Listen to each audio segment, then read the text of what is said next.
Hello, everyone, and welcome to the RNG Coalition's 2021 webinar series. My name is Leslie Dalton. I'm the RNG Coalition's Director of Communications and Marketing and your host for our Wednesday webinars.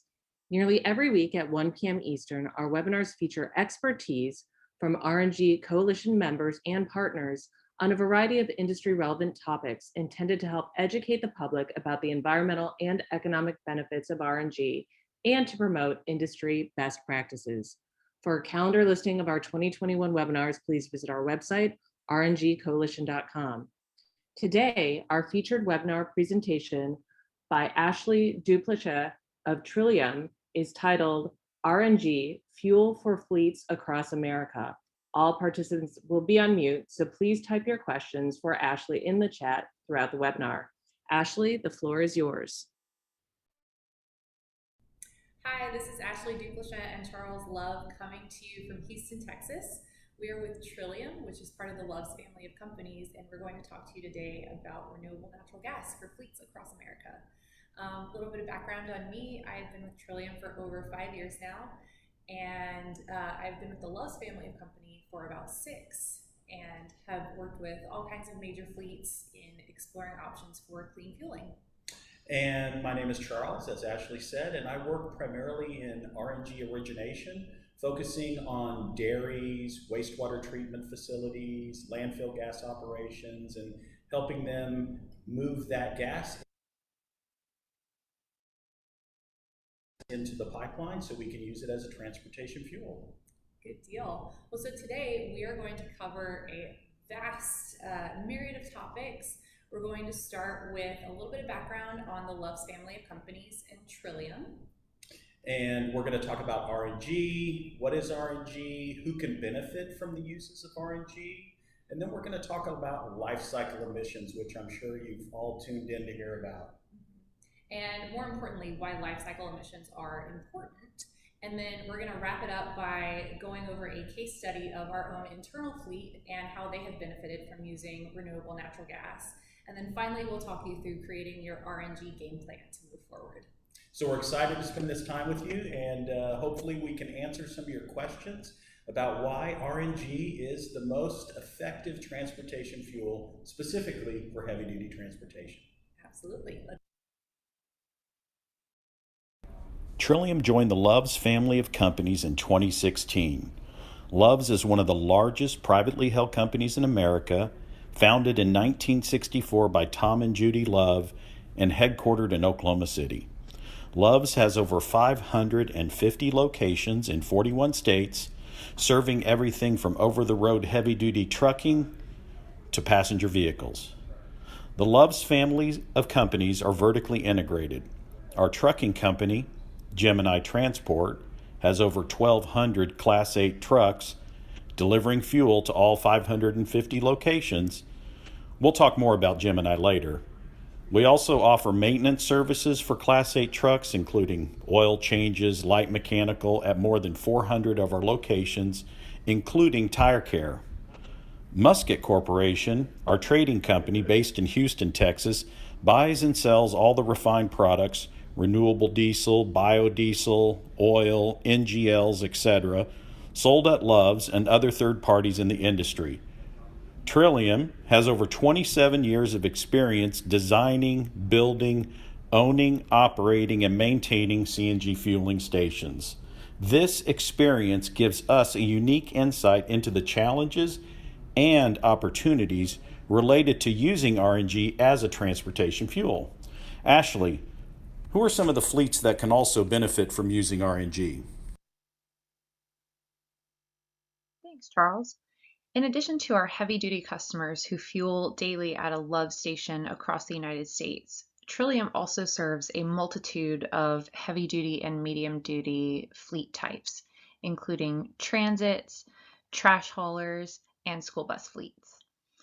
All of these fleets can benefit from the uses of RNG and can also benefit from Trillium's expertise in other types of alternative fuels. Throughout Trillium and the Loves family of companies, we're able to supply fleets with a multitude of clean fuels as each fleet's needs evolve and grow.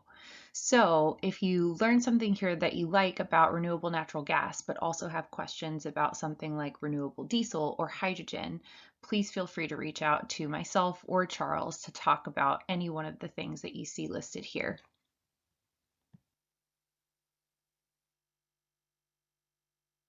Trillium doesn't take a one-size-fits-all approach to fueling.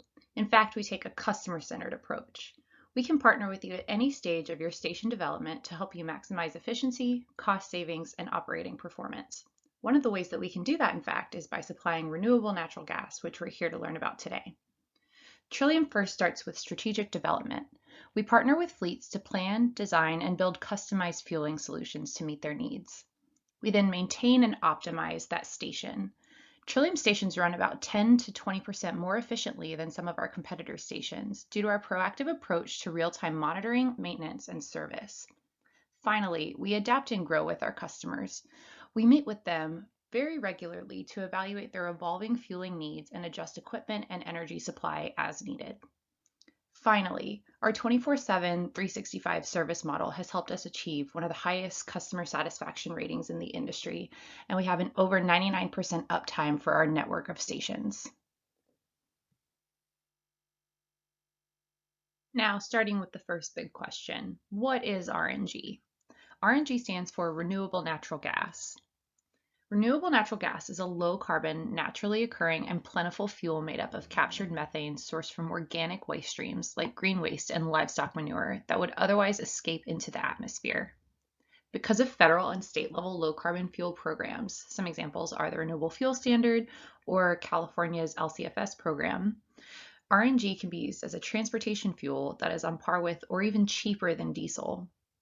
This, of course, occurs after you've monetized credits that come from one or both of those programs. These programs then allow fleets to realize significant operational cost savings while also reducing harmful GHG emissions. Now, the RNG can come from a variety of different sources. It can come from a dairy farm, a landfill, a wastewater treatment facility. It can even come from food waste. And a fun fact for you here, the picture you see right now are some Holstein cows. And Holsteins are typically used at some of the dairy farms that are producing RNG today. And what's interesting is different types of cows produce different amounts of RNG. And I believe Holsteins create some of the most RNG for different varieties of cows. So these guys, I think, are happy with the job that they're doing. On to our next big question. Who can benefit from using RNG? If you think back to my comment about what types of customers does Trillium serve, the answer is all of them. Any fleet that currently uses CNG or has plans to use CNG can also use RNG or renewable natural gas. This includes transit agencies, waste haulers, and heavy-duty fleets that are moving dry goods. These are the large trucks that you see going up and down the highway every day. Not only do the fleets benefit, but it also provides a benefit to the communities that these fleets are serving. Now remember, compressed natural gas vehicles are not only providing reduction in emissions from a GHG perspective, but they're also providing a reduction in NOx emissions, especially with the low NOx engine, which we'll talk about in just a couple of minutes. An additional benefit, which I think is really cool, is that it results in a decrease in noise pollution. CNG vehicles produce a lot less noise than their diesel counterparts. Now, another comment I'll make here is that companies with sustainability commitments should strongly consider RNG, sort of one of your best options for biggest bang for your buck. And you can also use renewable natural gas for non-transportation use. That's not the main focus of our presentation today, but that is an option that you can use where if you are looking for renewable natural gas to maybe be used as heating value, that's another way of meeting some of your sustainability commitments.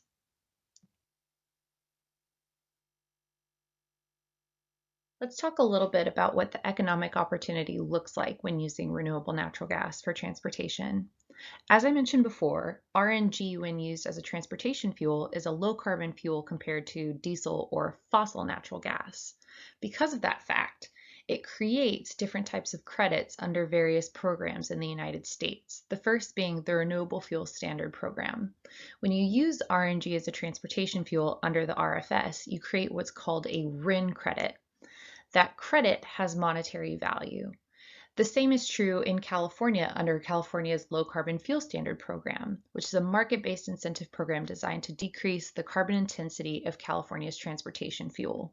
There are other types of fuels that create LCFS credits as well. Through these programs, RNG creates RIN and LCFS credits, which then have a monetary value, and part of that value can be shared back with fleets, resulting in further operational cost savings. This is already in addition to the cost savings you may already be achieving by using natural gas compared to diesel.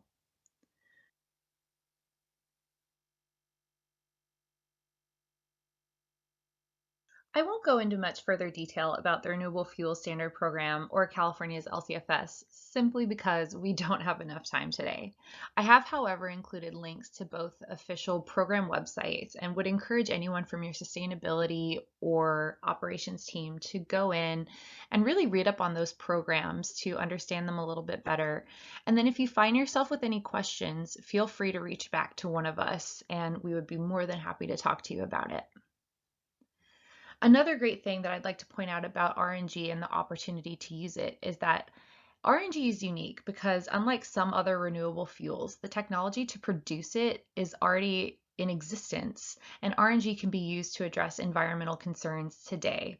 There are actually quite a few RNG production facilities across the United States that have been in operations for years. Beyond cleaner fueling, renewable natural gas provides a near-term solution for managing the impacts of organic waste streams. So whether you are the folks managing those waste streams or a fleet, or sometimes both, you're having a positive impact by using this fuel.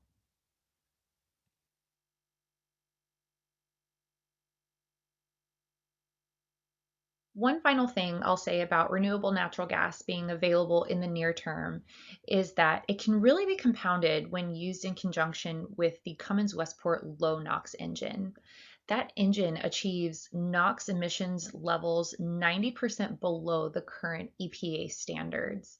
If you're not familiar with NOx and its impact on local air quality, I would very much encourage doing a little bit of reading into that subject, or Charles and I can send over some links to informational materials.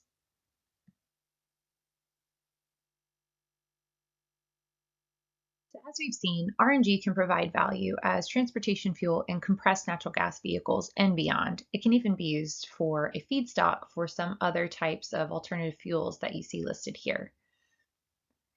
It also offers additional value to folks like municipalities who are developing some of these RNG production facilities and turn that into a revenue stream for themselves as well. They can enter into agreements to provide biogas as a feedstock for renewable natural gas in exchange for revenue created from some of those credit generation programs.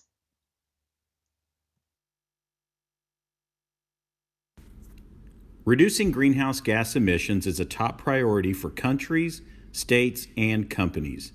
In 2019, transportation accounted for 29% of the GHG emissions in the United States. As we'll see on the next slide, RNG can help make a substantial impact reducing the carbon footprint for the transportation sector.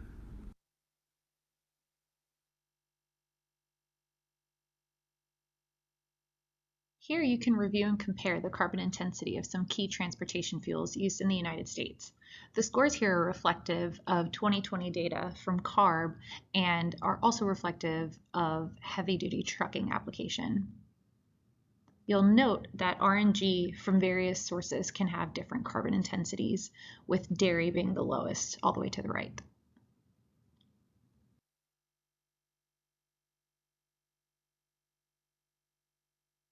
At Trillium and the Loves family of companies, we have the unique perspective of having an in-house fleet called Gemini Motor Transport. Gemini has a fleet of over 1,000 trucks that distributes fuel and delivers products to more than our over 560 Love stores across the nation. Gemini first rolled out some CNG trucks in the mid 2010s, and that was in conjunction with Love's first CNG stations that were built in Texas and Oklahoma. The fleet now uses both renewable natural gas as well as bio and renewable diesel to reduce its greenhouse gas emissions by quite a bit, as you see here. Our latest numbers put it at the equivalent of about 2,649 homes' energy use for just 1 year. That's being reduced by them simply switching over to slightly different fuels. In California, where we can provide a CI score of minus 250 or even beyond, running just one truck with renewable natural gas results in 815 metric tons of carbon emissions removed. In addition, I mentioned earlier that compressed natural gas vehicles run a lot more quietly than their diesel counterparts, and that has resulted in a really positive experience for the drivers.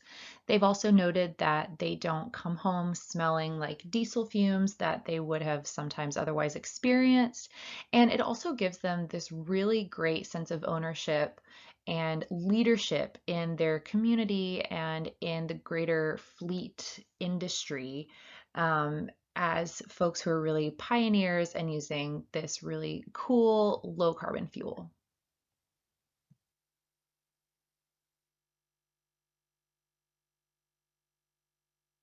So how can you and your fleet access renewable natural gas?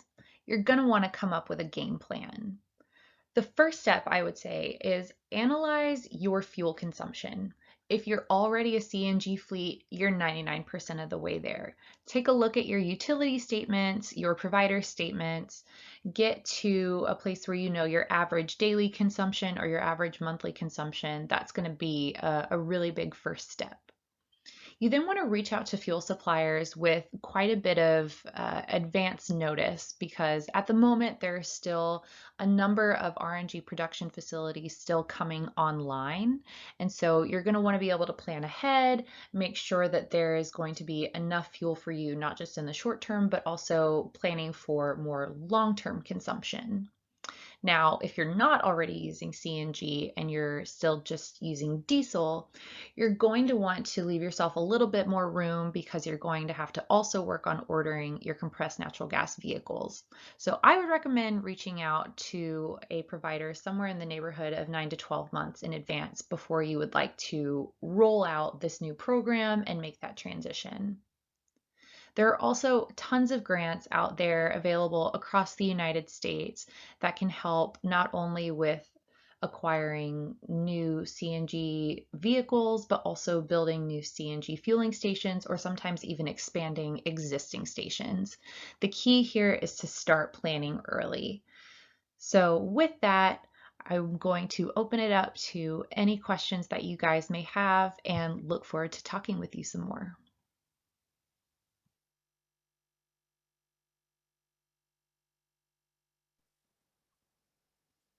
Thank you so much, Ashley. This is Leslie. If you want to turn your camera on so we could see you during the questions, that would be great. And while we're waiting for some questions in the chat, I've gotten some questions over here. So if you don't mind, I'm just going to start and throw a couple out at you. And just remind everyone, please type questions in the chat and we'll get to those as well. The first question I received is, do I have to change anything about my station or my vehicles in order to use RNG?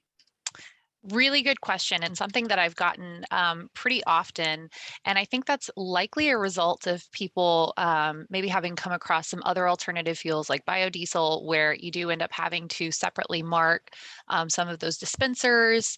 And I think that has created a little bit of confusion there. But no, for RNG, that is just a drop-in fuel. If you are already running on natural gas vehicles and you have a natural gas fueling station, no further change needed apart from getting a contract in place with an RNG provider.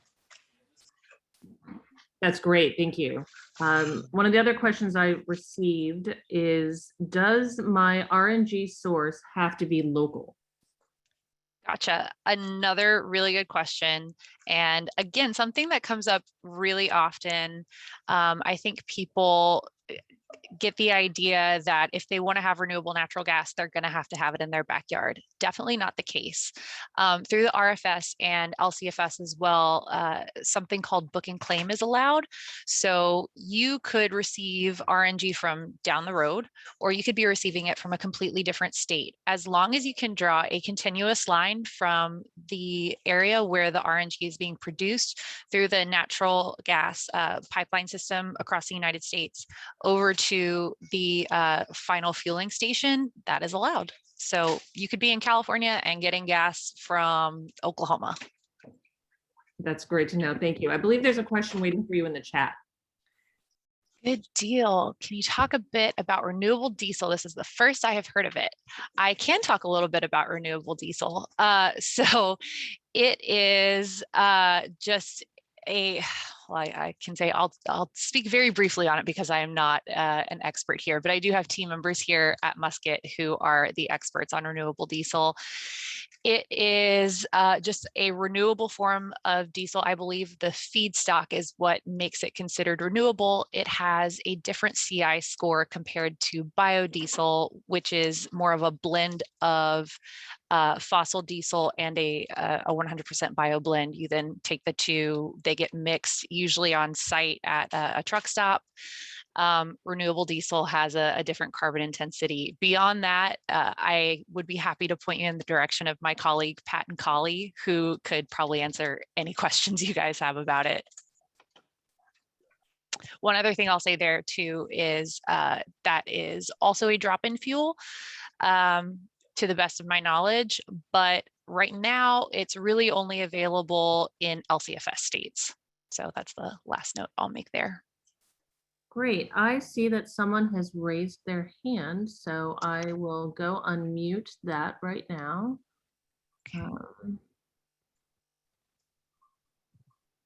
Hey, Ashley, it's Jonathan Sisto. How are you?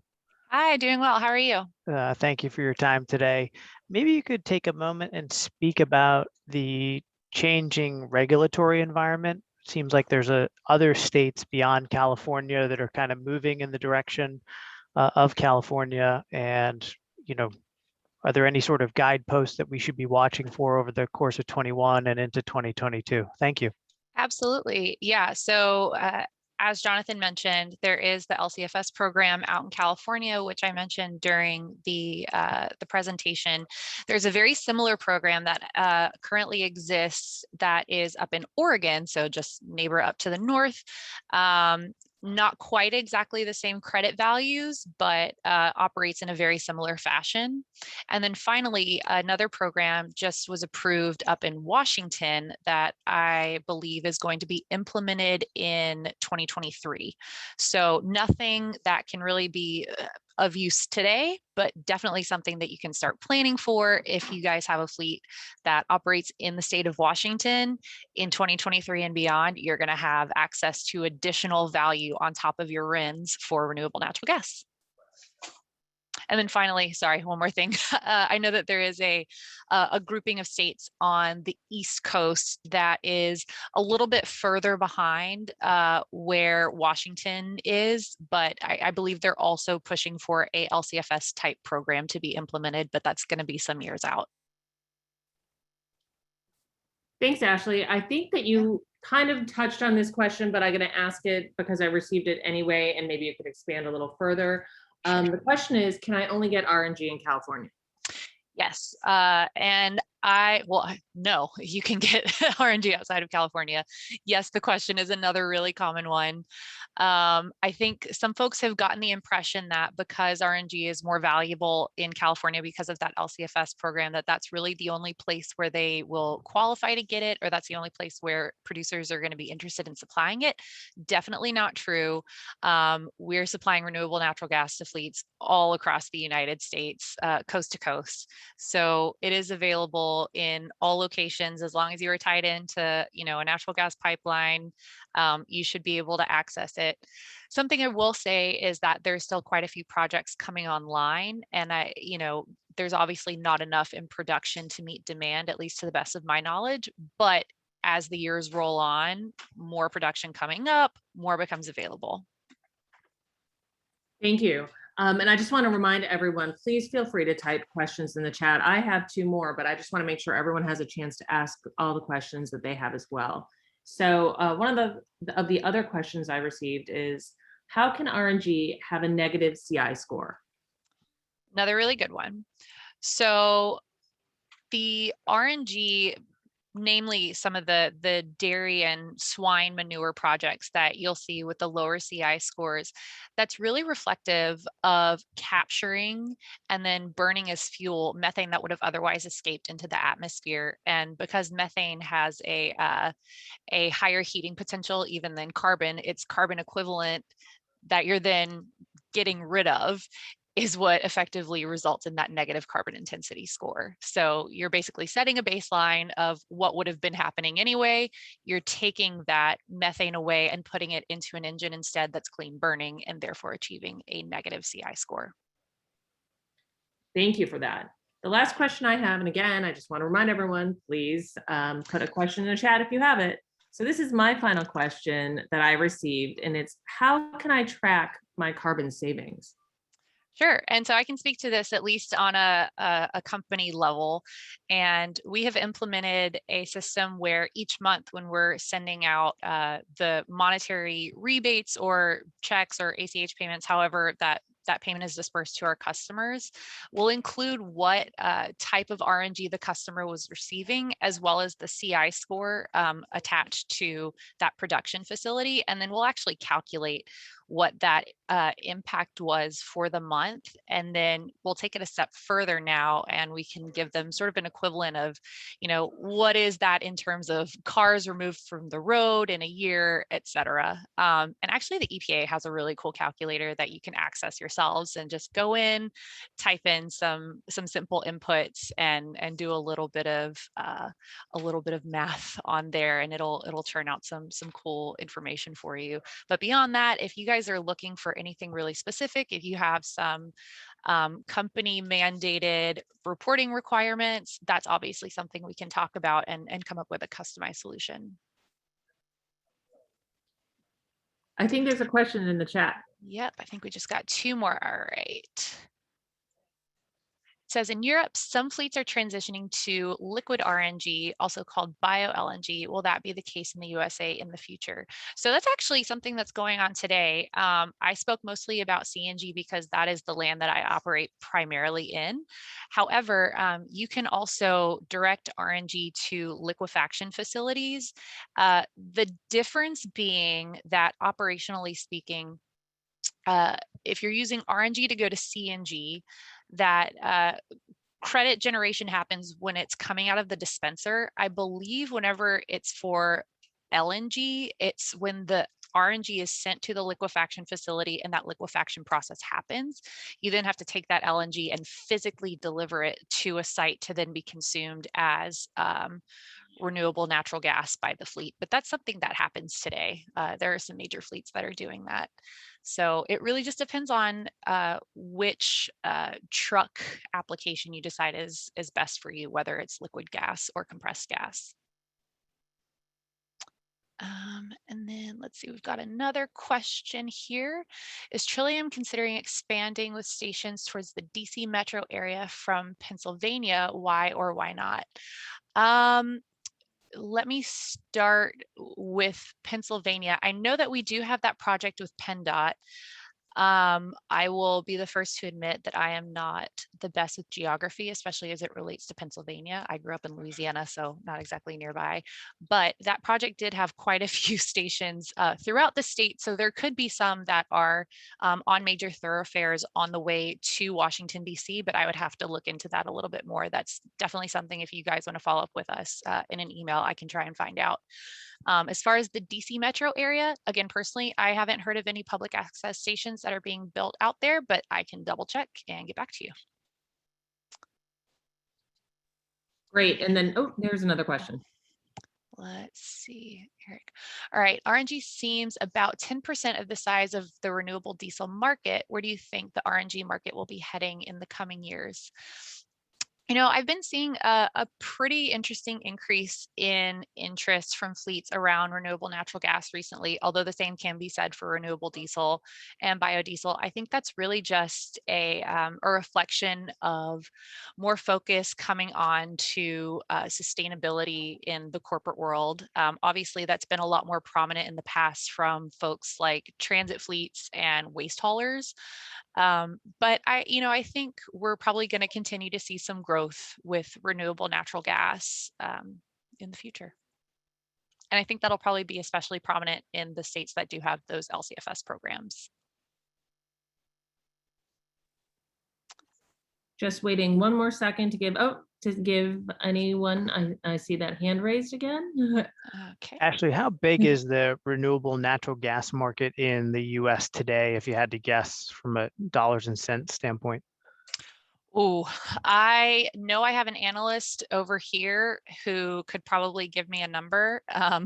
But if you give me a second, let me see if I can ping him. Because I'm sure I'll say a number and then I'll regret saying the number. So let me see if he can give me an answer really quick on that.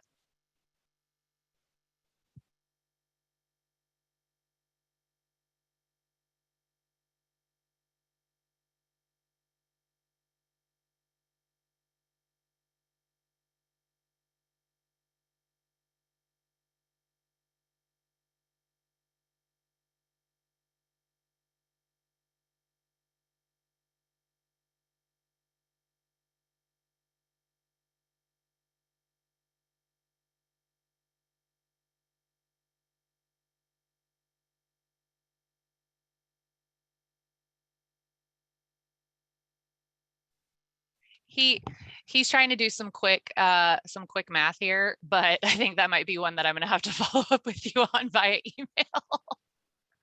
He started going into, well, in 2020 X number of RINs were generated, and then if I take a yearly average and then blah blah blah blah blah, we should follow up with this via email because I think we can get to a better number, but it's a lot.